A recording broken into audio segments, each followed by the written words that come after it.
Laura, how are we feeling ready to cruise? We are feeling strong. Very, very strong.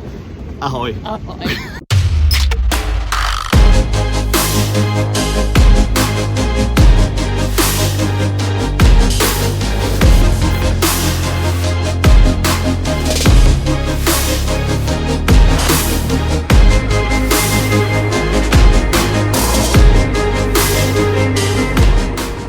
It's currently 7 AM and that's us up and ready to go to the port.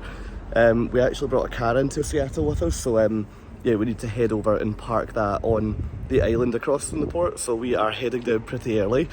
So hopefully the bag drop is going to be open for us and we can get rid of them and chill for a bit before we get on the ship at lunchtime.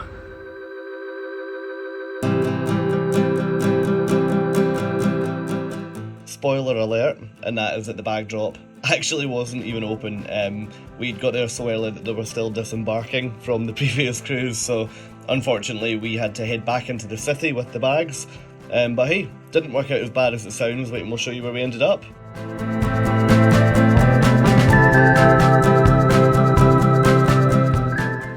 Okay, so it's just gone 8 o'clock and we've arrived at the Edgewater hotel down in the centre. We went via the port to try and dump the bags, because usually when cruising from Southampton you can do that and it gets rid of them for the day, but annoyingly because of COVID they don't actually do that until like 10:30, which isn't ideal. But hey, we've come here, it looks lovely and we're hoping to get a bit of breakfast. We're hoping, to be honest, for a pretty decent breakfast because the hotel looks nice. Hopefully some eggs, avocado, bacon.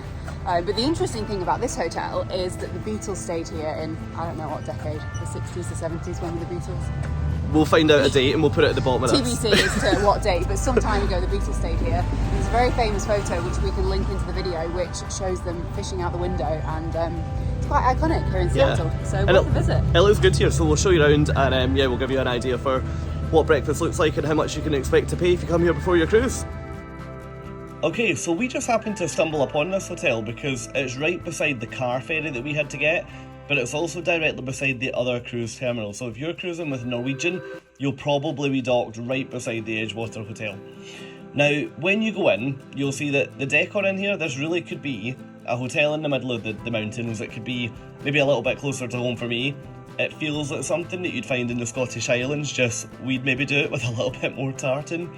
Now, the lovely thing is that there's a lot of nods to the Beatles in here, so you'll find a lot of their memorabilia that's framed in, not framed in quite a tacky collector's way, but framed in like just a really nice, tasteful, luxurious way.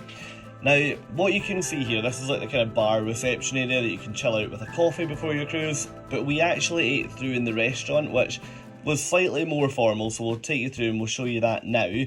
But to give you an idea of price, so we paid for kind of, 2 coffees and 2 breakfasts, and we didn't go light with breakfast, so we had big meals, and that was it came out at £30, so that's about $36 with the exchange rate at the moment. So, I mean, I didn't actually think it was that expensive. Like, yes, it's more than what you would pay at an IHOP, or it's more than what you would pay at McDonald's for a breakfast, but you're definitely not getting the same quality of food as what you would get if you went for one of those faster options. But hey, if you've got a few hours, we definitely recommend it. But that's enough from this hotel, because at the end of the day, you're not watching this video to see a hotel. You're watching it to see the ship. So let's head up to the port.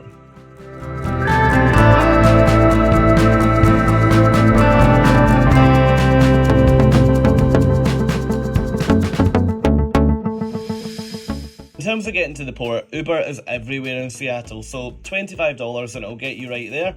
Now, when you arrive at the port, you've got 2 options in the drop-off area. Option 1 is to go in this minibus, which will take you down with your luggage. Or option number 2, our bags were on our bags were on wheels, so we opted to just walk down here, and you've got the 2 ships at the end of the path. So on the right, you've got Holland America, and on the left, you've got our ship, which was Discovery Princess. Now, when we head over, you'll see that the queues here are really not short. Now, I've done, 7 cruises over the last 2 years, and this was by far the longest I've waited to go on any ship, which was quite amazing because we didn't have to do a COVID test at the port. So it took us about 2 hours 20 to get from arrival to actually stepping on the ship, because you had to go through sort of 3 or 4 different stages of check-in, and then you had to pick up your medallion, which, to be fair, you can order that in advance. We just didn't, because we'd been doing a bit of travelling. And then from that point, you're walking up the I'd usually call it an air bridge, but I don't think this is, because it's maybe more of a gangway. And then yeah, from there, you are straight onto the ship.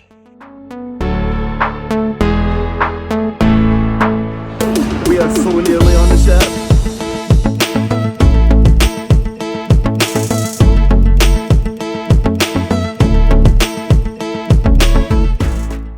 So as we said, the whole process took us a little bit longer than what we would have liked. So by the time we get on, my tradition now on a Princess cruise is to go straight to the pizza restaurant. Because the reality is, and this is always my top tip, a lot of people you'll meet on the ship won't actually realise this is included in your fare.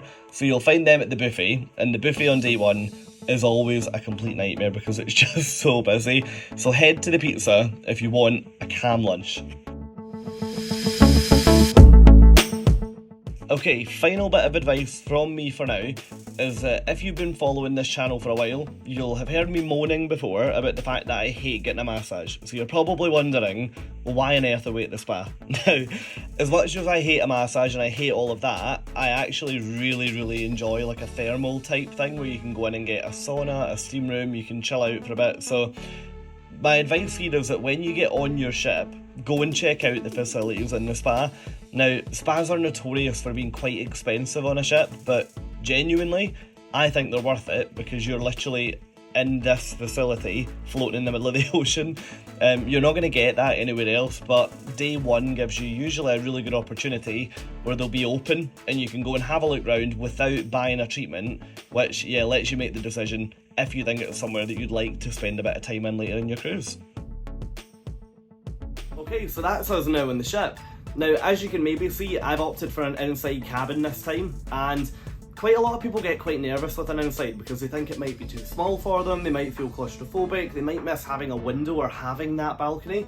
And to be honest, this one I think is brilliant. Now, I'll upload a separate room tour, but from a space perspective, there is loads of room in here, so you have absolutely nothing to worry about if you're considering booking inside. Now, plan for today is the weather is glorious here, so it's actually ended up like 23-24 degrees, which is brilliant, and we definitely won't complain. So we are going to head up to the top deck and do a sail away from there, grab a few drinks, and then we'll head back to the room to get unpacked and get sorted for tonight.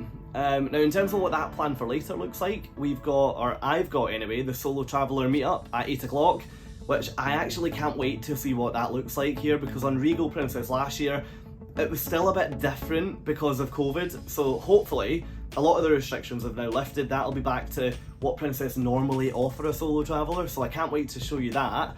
We've also got a comedian tonight, we've also got karaoke, so it's relatively busy, and before you ask, nope, I will not be singing karaoke, absolutely not. But hey look, we'll take you out and show you around the ship, and tomorrow we are at sea all day before we dock in our first Alaskan port. So we've got plenty of time tomorrow to show you what a day at sea looks like. Weather doesn't look too ideal. I guess it's maybe not great for us, but it's going to be really good for showing you what Princess schedule on a day at sea. So look, for now, if you've enjoyed this video, thank you so much for watching. We really hope that you've enjoyed seeing what day one or embarkation day on a Princess cruise looks like at the moment.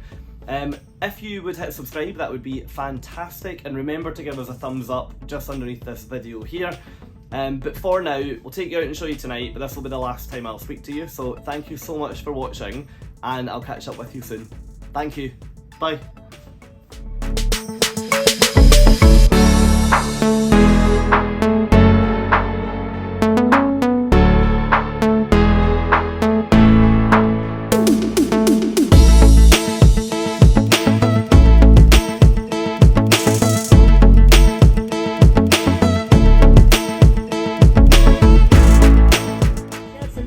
My name is Marcus. Everybody say hello, Marcus. Well, it'll be an honor and a privilege to be your cruise director on board this.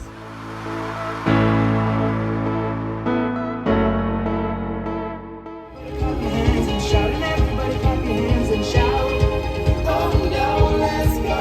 We are young, we are one. Let it shine for what it's worth. See your face, we're on our way, we're on our way, we're on our way.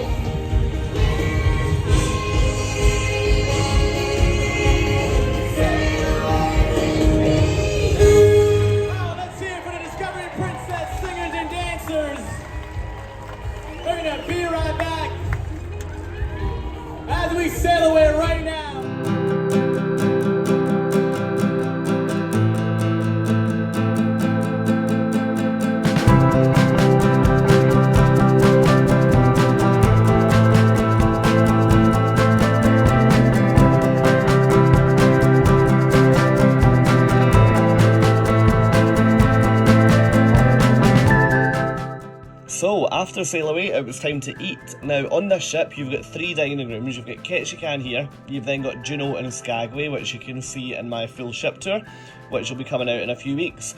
Now, this is Ketchikan, and this is where we ate dinner every night. Now, I have showed you this as an empty room, because I absolutely don't have it in me to walk around a full dining room full of people, videoing them as I go. So you can get a feel for what this would look like if it was full for dinner.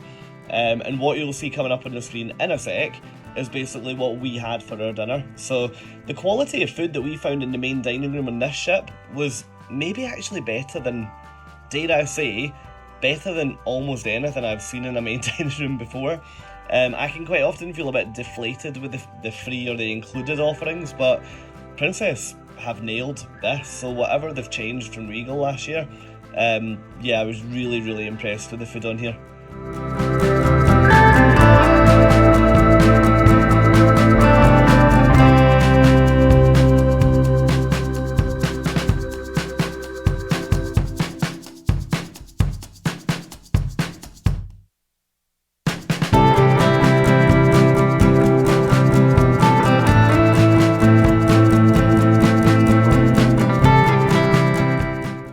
Right, if you've been on a Royal class ship before, so this type of ship with either Princess or any of their sister brands, so P&O Britannia is another one for example, you'll maybe be familiar with this entertainment space, which on Princess it's on deck 7 on the promenade deck, and it's a venue that I've never thought works because it's always in this completely private shut off area. Now, it's amazing to see that they've completely changed it this time, and this actually was our #1 favourite venue on board, where we almost had to be removed from here many times. Now, what we did on the first night was we did karaoke, again, watching, not taking part, and then we actually closed the night with like trivia with the cruise director, which was actually really good fun. I'm not usually too big on quizzes, but this one was great. But hey, after that, we actually headed up to bed because we had a packed sea day the next day. But look, that hopefully has given you a bit of an insight to what embarkation day and day 1 looks like with Princess. And now I guess all that's left to do is give you a flavour of what's coming up in the next vlog.